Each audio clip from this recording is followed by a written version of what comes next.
Hello everyone, myself Nishan Jain, student of IIT Bhubaneswar. Today I am going to tell you something about experiment number 4. I am going to explain that. So what we have to do in experiment number 4 is that we have to perform the convolution operations on the given signals we have given to us, and also we have given the systems also to perform the convolution in that. So this is experiment number 4, as you can see on the screen. So first of all, what we have to do, first of all we have to find out these four systems are given to us. So first of all we have to find out the impulse responses about the mentioned systems. So how we will find the impulse responses of the system? So input output relation is given to us, so we can find out impulse responses. So if we pass delta of n at place of x of n in the system given to us, then we will get the h of n, and we know that by convolution y of n is equals to x of n convolved with h of n, where h of n is the unit impulse response. Okay, so it will be equals to summation k from minus infinity to infinity x of k h of n minus k. So first of all we are calculating here h of n to calculate y of n as an output. So I am calculating this and I will get this result as like this. I will show you. So when we place delta of n at place of h of n, we will get, for first system h of n is equals to 1 by 3, for n is equals to 0, 1 and 2, and otherwise it will be 0. For second part A, when m is equals to 125, then we will get h of n is equals to 1 by 25, for n is equals n from 0 to 24, otherwise it will be 0. And in part B, h of n is equals to 1 by 50, when m is equals to 50 is given, h of n is equals to 1 by 50 for n from 0 to 49, otherwise 0. And similar, when m is equals to 100, h of n is equals to 1 by 100 for n from 0 to 99, otherwise 0. In third case, we will get h of n impulse response, that is, for n equals to 0 it is 1, n is equals to 1 it is minus 1, otherwise it will be 0. And similarly for fourth system, we will get h of n is equals to half for n is equals to 0, and h of n is equals to minus half for n is equals to 2, otherwise it is to 0. And the second part of the question is given to us is that to study the performance of the above system with the different kinds of real world signals. Okay, so we have to see that what is the output is what is the input signals we have given, that we are given to .NET files. So what I am doing here, I am reading that signals and seeing that what's the types of graphs we are getting from them and discussing them.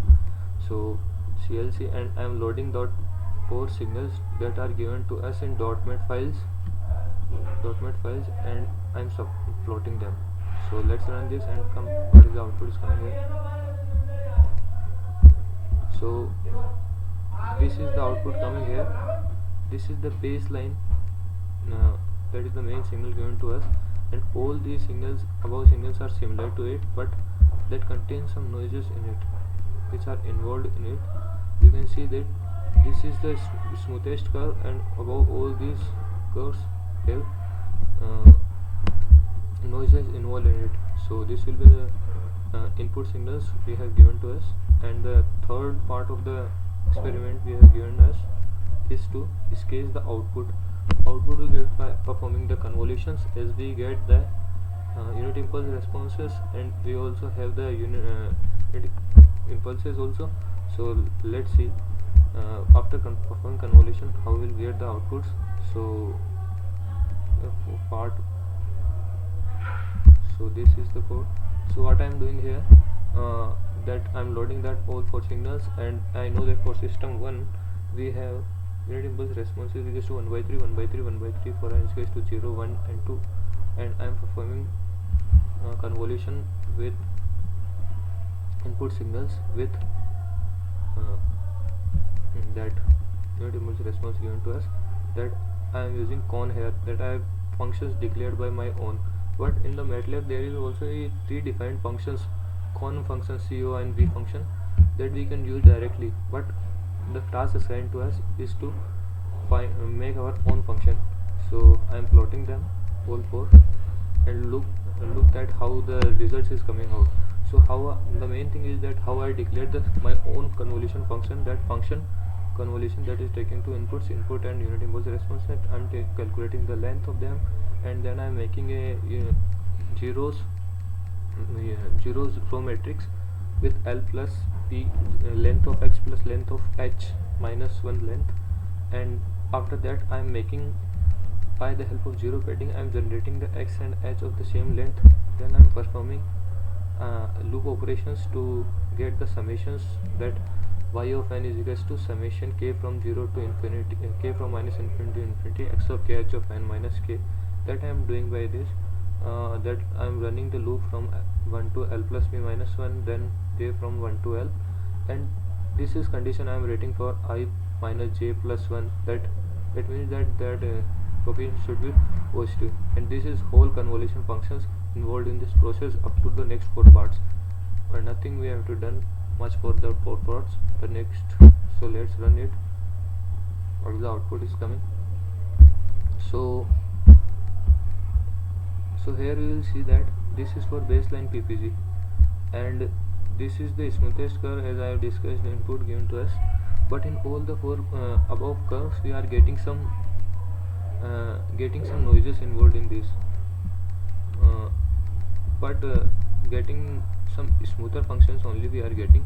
So this will, as you can see that these functions are passing low frequencies, that the sign doesn't changing too much quickly, so it will act as low pass filters here.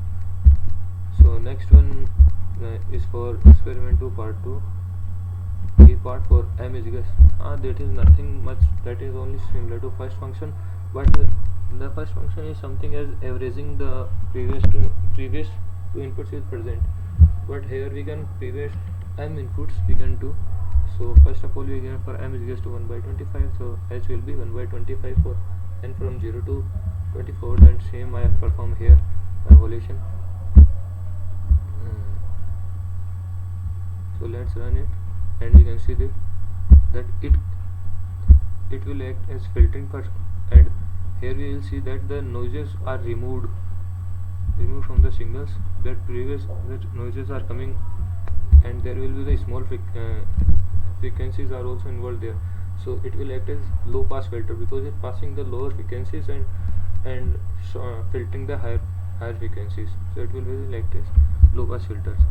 So similarly for same code is written for m is equals to 50, just I changed here is that h is changed, and we didn't need to start. Let's loop once it also. As we increase the m value, the curve will be more and more filtered, and means the curve will be more and more smooth, as you can see here. So similarly for m is equals to 50 also, 100 also, we'll get the same more filtered curve. So let's move the part third we have third system we have get this, that it is the difference, second order difference equation, x of n minus x of n minus 1. So let's move to it and see what is going on this, what is happening in this. So similarly as we have discussed that h of, for this function unit impulse response is 1 and minus 1. So let's run it, what is coming out.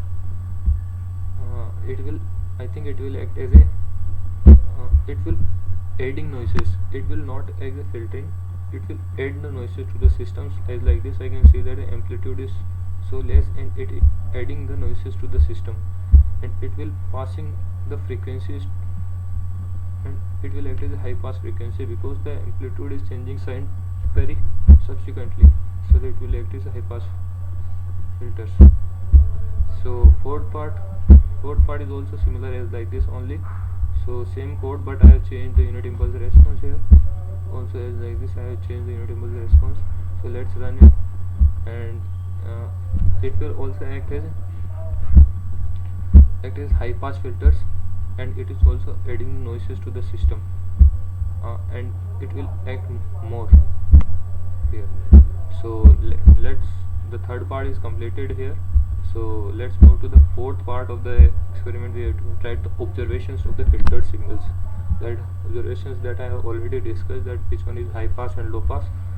So once more we'll look some more information on that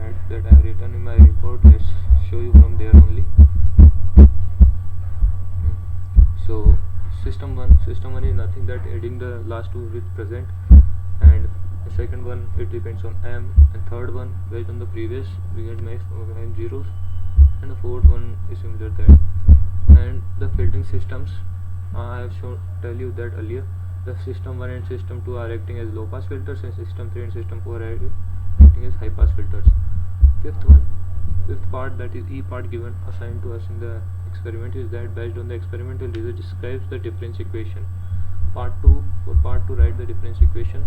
So it depends on m, so I have written y of n and y of n minus, then I have subtracted from the equation to m, and we get the y of n minus y of n minus is equals to 1 by m x of n minus of x of n minus 1 minus of m. This is the difference equation we got from here. And the most important part in this experiment is to remove the trend. Removing a trend is nothing but it is simply to remove the noises from the output. It is nothing to remove the it is just simply to removing the noises from the output. So this is as like this, h of n one's form. There I am using the convolution functions.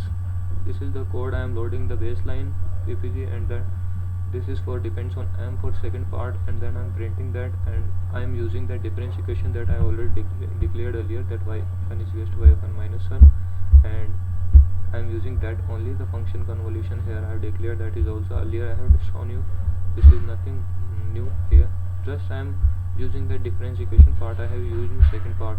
So I am drawing two signals. One is in, I will show you, and let's show you and run it. So it asking for m, so I will get an input as 50. So let's see what is the output is coming. So here you can see that the blue belongs to the input signal, and this the orange belongs to the output signal. So here you can see that the how is that noises is removed from the input signal, that is simply the trend. As we increase the value of m, the noises more will be removed from the input signal. So let's run more and give more value of m. Let's give 300, and you will see that how much the noises are removed from the input signal. Almost all the noises are removed from the input signals, and it will be coming out to a very smooth curve. Okay, so this is for the train part.